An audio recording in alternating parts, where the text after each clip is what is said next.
মাসুদ, তুই যেখানে আসছিস ওখান থেকে সরকারি হসপিটাল থেকে যে কোনো একটা ডাক্তার নিয়ে আয় তো। আরে বেটা, আমি আসছি বাজারে চা খাইতে, কেউ চিনি না জানি না, আমি এখানে ডাক্তার পাবো কই? আরে দোস্ত, আমরা বাজারে আসতে আসতে তুই একজন ডাক্তার ম্যানেজ করে ফেলতে পারবি। জানা ভাই, তুই তো একটা পুলিশ মানুষ, একটু তাড়াতাড়ি ব্যবস্থা কর। বাজার থেকে সরকারি হাসপাতাল 10 টাকার অটো ভাড়া রাস্তা। এই মাসুদ শোন, ওই সরকারি হসপিটাল নাকি 10 টাকা অটো ভাড়া, একটু তাড়াতাড়ি যা। আচ্ছা ঠিক আছে, আমি দেখতেছি। ওকে।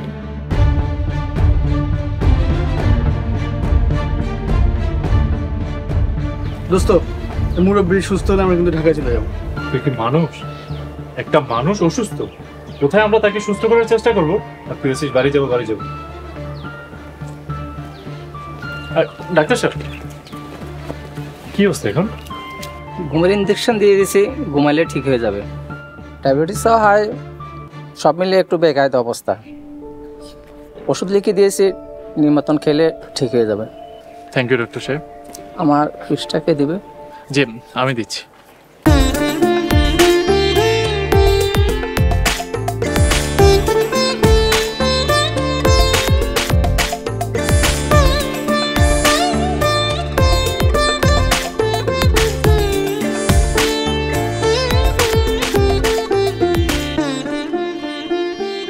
আচ্ছা তুই কি চাচ্ছিস আমাকে অনেস্টলি বলতো? কি আশ্চর্য, কি চাচ্ছি মানে এখানে কি চাওয়ার আছে? আরে বিয়ের অনুষ্ঠান তো শেষ, তাহলে আমরা এখানে বসে আছি কেন? ঢাকা যাচ্ছি না কেন? মানে আমি বুঝলাম না, তুই সেই সকাল থেকে ঢাকা যাওয়া নিয়ে পড়ে আছিস কেন? জীবনে ঢাকা যাস নাই? তুই যা, আমি যাবো না।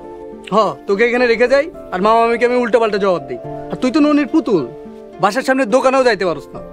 মাসুদ, ভুলে যাস না আমি আমেরিকায় পড়াশোনা করা ছেলে। দেখ, আমি পুলিশ, পুলিশের চোখ ফাঁকি দেওয়া তো সহজ। আমার মনে হচ্ছে তুই শাহজাদির রূপের মায়ায় পড়েছিস।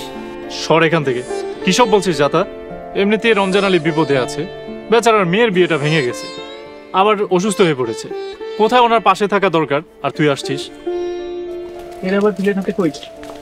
দাঁড়া তো জিজ্ঞাসা করে দেখি। এই, তোমরা কোথায় যাচ্ছ?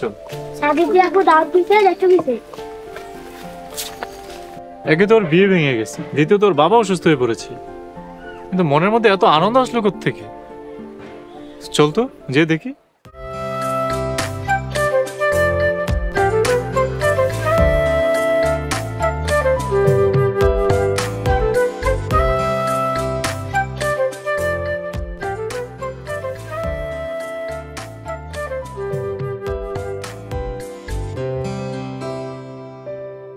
আমার বিয়ের খাবার বরপক্ষের রিজিকে ছিল না, খাবার নষ্ট করলে আল্লাহ তাআলা গুনাহ দিবেন। দেন ভাইয়া। খবর দেন, আপনি ভাইয়া বলবেন না কেন? আপনি তো গ্রাজুয়েশন করেছেন, আপনি আমার নাম ধরে রাখবেন। কি বলতেছেন? তাড়াতাড়ি প্লেট দেন। আমি খাবো না, তুই খা। দেখ মামা, তুই ফেসে গেছিস, শাহজাদি রূপের মায়ায় তুই ফেসে গেছিস।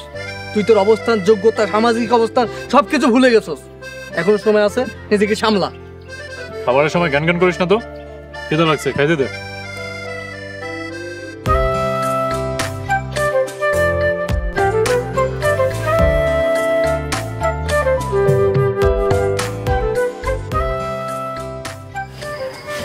কি অবস্থা এখন?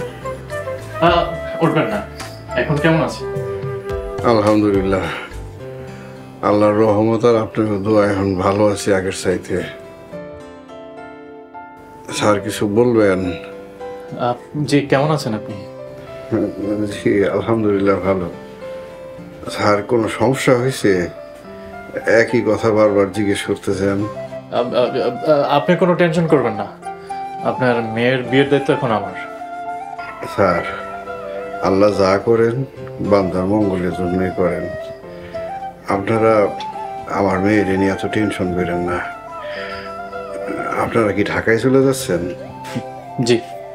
আপনার ঘরে আদর আপ্যায়ন তেমন করতে পারলাম না, কিছু মনে করেন না স্যার, আমাকে মাফ করে দিয়েন। ইটস ওকে রমজান সাহেব, আমরা তাহলে যাই। ভালো থাকবেন। আসসালামু আলাইকুম। ভালো থাকবেন আন্টি, আপনিও ভালো থাকবেন। বাবাজি, সময় পেলে আবার আইসেন। জি, চেষ্টা করব।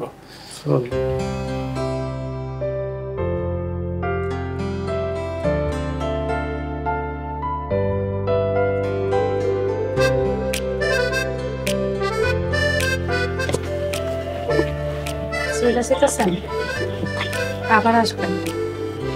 আল্লাহর নাম নিয়ে যায়। ভালো থাকেন, দোয়া করবেন। আর আপনারা আমার আব্বার জন্য আর আমার জন্য দোয়া করবেন। আসসালামু আলাইকুম। ওয়ালাইকুম আসসালাম।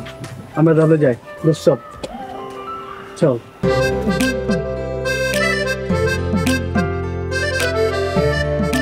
তুমি না হয় একটু বালিশে মাথা দিয়ে ঘুমাও।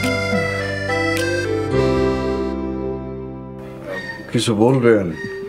আপনার মেয়ের জন্য ভালো একজন পাত্রের খোঁজ পেয়েছি। ছেলে শিক্ষিত, প্রতিষ্ঠিত, নম্রভদ্র। আপনি তাকে বেশ ভালোভাবেই চিনেন, ছোট থেকে বড় হতেও দেখেছেন। আপনার কথা কিছু বুঝতেছি না স্যার, কার কথা বলতেছেন?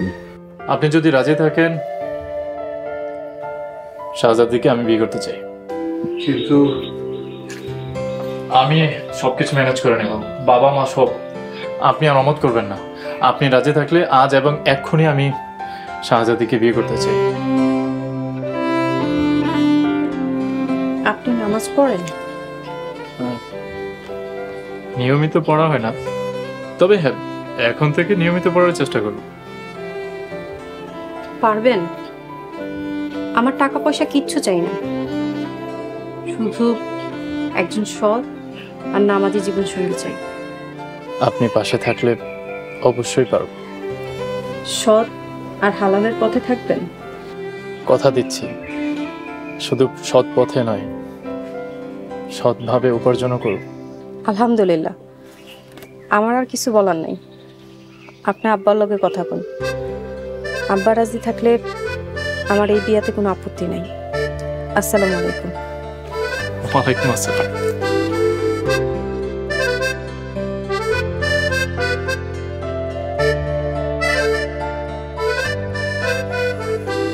শাহজাদি, ইমান আমল নষ্ট হয় এমন কোনো কাজ কখনো করবি না।